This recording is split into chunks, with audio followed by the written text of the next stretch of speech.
চাঁদপুরের মতলব উত্তর উপজেলার দুর্গাপুর ইউনিয়নে ব্রাহ্মণচক গ্রামে পারিবারিক বিরোধের জেরে এক ব্যক্তিকে হত্যা করার অভিযোগ উঠেছে তারই চাচার বিরুদ্ধে।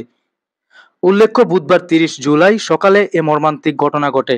মানবদি অত্যাধিক নিরীহ মানুষ, ৬-৭টা কন্যা সন্তান নিয়ে উনি একাই রোজগারের এই সংসার চালানোর মতন, কিন্তু টানাশ্রা করে যেভাবেই চালাচ্ছে, কিন্তু ওনার কোনো রকমের অসুবিধা, কারোর লোকের ঝগড়া, কারোর কোনো রকমের অপ্রীতিকর কোনো কিছু মনে হয় শুনবেন না। এলাকার মধ্যে যাচা বাচা করা দরকার, প্রয়োজন মতন এলাকার মধ্যে 10টা মানুষের জিজ্ঞান, একটা মানুষ বলবে না যে মানে কোনো কার সাথে ঝগড়া। যিনি ঘুষি দিয়ে মেরে ফেলছেন ফারুক, তিনি কেমন লোক?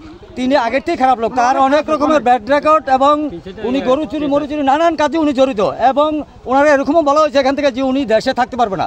তো এখন কেমনে কেমনে আইসে, হয়তো আবার এরকম একটা দুর্ঘটনা ঘটায় চলে গেল।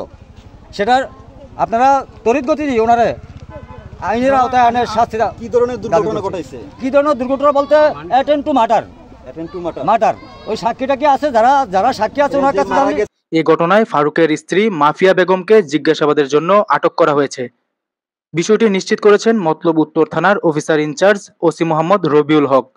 নিহত ব্যক্তি হলেন রুহুল আমিন সরকারের ছেলে মাইনুদ্দিন সরকার।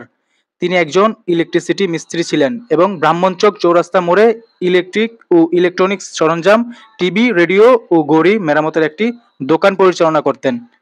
স্থানীয় সূত্রে জানা যায়, মাইনুদ্দিন সরকারের স্ত্রী মানসুরা বেগমের মাধ্যমে ফারুক সরকার নামের এক ব্যক্তি একটি বেসরকারি এনজিও ভৌর বাংলাদেশ থেকে কিস্তিতে ঋণ নিয়েছিলেন, কিন্তু নিয়মিত কিস্তি পরিশোধ করছিলেন না।